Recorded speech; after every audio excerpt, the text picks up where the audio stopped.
Now once you've taken the leap and booked your course, you're probably going to have a whole heap of questions about motorcycle riding. So let's just walk you through a few of the really common questions we get from pre-learner riders. Now, one of the things you may or may not have ever done is get on a motorcycle, but we're here to show you how to do this the correct way and safely. So let's have a look at how that works. The first thing we're going to point out is that we approach the bike from the left. This way we're away from the traffic and we'll make sure it's safe before we hop on. When we want to get onto our bike, we're going to straighten our steering and apply this brake lever here, which holds the bike still. It'll keep it steady while we get on. When I want to get on the bike, I'm going to throw my leg over. Before I do that, I'm going to look over my shoulder, make sure there's nothing there. We call that a head check. Now I can pick up the bike and you'll see now there's a stand. The side stand needs to be folded up so that we don't drag that on the ground at some point.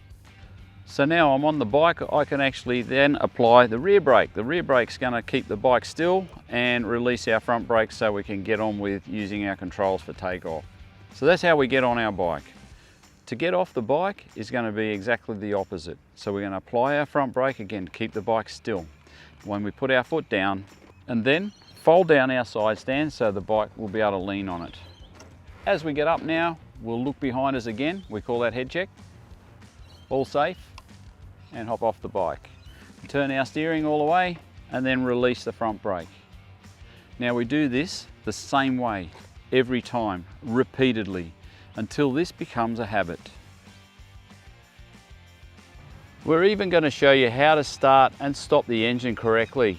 There's a heap of different ways you could do this, but what we're going to do is use a systematic approach. So we go through the same steps every time. Now this works for pretty much any bike. And if you do it enough times, it'll become automatic. And this way you won't make any mistakes. Okay, so we're going to make sure that our kill switch is in the on position. Our ignition is on so the bike will run. We'll also pull in our clutch so the bike doesn't take off when we start it. And we'll also keep a brake on when we're ready to start. And from there on, it'll just be to hit the button and off she goes.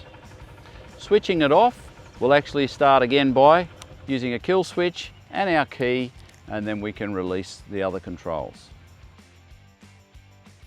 For quite a lot of people, a real tricky area here might be how to operate a clutch.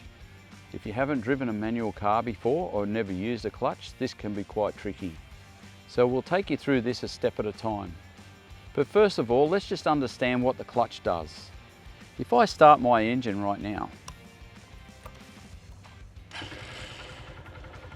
I now have the engine running, but the bike's going nowhere. I also don't have the bike in gear. So somehow we've got to get that power to the back wheel. That's done through the gearbox. Now the moment that we want to connect the gears to the engine, we need to have a separation in between, and that's using a clutch. Now what's going to happen here is if I pull this lever in, I'll safely be able to put this bike into gear and it still won't go anywhere. So it's now like it's in neutral still. Now as I gradually let this lever out, we're going to be able to feed some of that power into my gearbox and start to let the back wheel turn. So I'll show you what happens. I'll start to let the lever out, and at some point the bike is starting to move. If I pull it back in, we've disconnected the drive again. Apply the drive,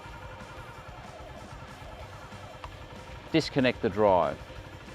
And as we take off each time, we're going to need to make sure that we do this smoothly. If we let this clutch out too quickly, we will shock the engine, resulting in a stall. Now we're going to do this really safely. At first, no throttle, and we're just going to use our clutch. We call this point that we hold it, friction point. We're going to learn how to control this friction point for a good, safe takeoff every time. So eventually we'll be able to apply a little bit of throttle and combine that with our friction point for a smooth and positive takeoff. You'll notice that I don't let the clutch out straight away. Here we go.